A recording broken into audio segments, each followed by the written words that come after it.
เป็นเอกภาพทางด้านเนื้อในและการกระตั้งปฏิบัติเป็นต้น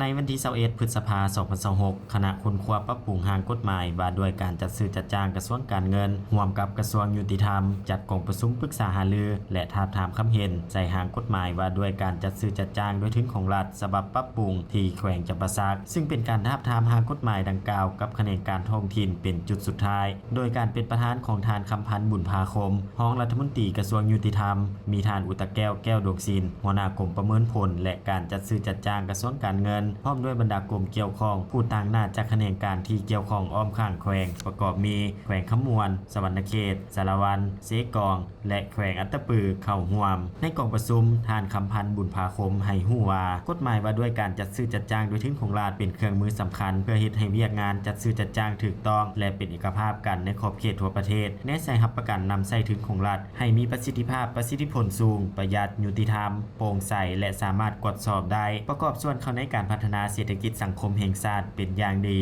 แต่เคียงคู่กับการตั้งหน้าก็ยังมีบางเนื้อในที่บ่ทันสอดคล้องกับสภาพเงื่อนไขในปัจจุบันเฮ็ดให้มีบางข้อจำกัดบ่ทันเอกภาพทางด้านเนื้อในและการจัดตั้งปฏิบัติเป็นต้นแมนนโยบายของรัฐบาลเกี่ยวกับการจัดซื้อจัดจ้างโดยทุนของรัฐส่งเสริมให้มีคุณภาพนำใส่ระบบเทคนิคเทคโนโลยีที่ทันสมัยและตามทิศสีเขียวและยืนยงการกำหนดขอบเขตการนำใส่กฎหมายให้มีความชัดเจนและมีความละเอียดจัดแจ้งวิธีการและรูปแบบการจัดซื้อจัดจ้างให้มีความคล่องตัวและว่องไวขึ้นกลไกการคุ้มครองและกลไกการห้องทุกข์ให้กำหนดจัดแจ้งการกำหนดและการคุ้มครองขอบเขตราคาหัวหน่วยการสร้างแผนและการจัดตั้งปฏิบัติการจัดซื้อจัดจ้างการประกาศการแจกจ่ายและการขายซองประมูลการค้ำประกันการปฏิบัติสัญญาและมาตราอื่นๆซึ่งการประกอบคำเห็นต่อห่างปรับปรุงกฎหมายฉบับนี้จะเป็นบาทก้าวสำคัญในการปรับปรุงระบบบริหารรัฐในเบื้องการคุ้มครองรายจ่ายงบประมาณให้มีประสิทธิผลมีความทันสมัยและสร้างความเชื่อมั่นให้แก่สังคมก็คือผู้ประกอบการธุรกิจที่ติดพันกับการจัดซื้อจัดจ้างของรัฐ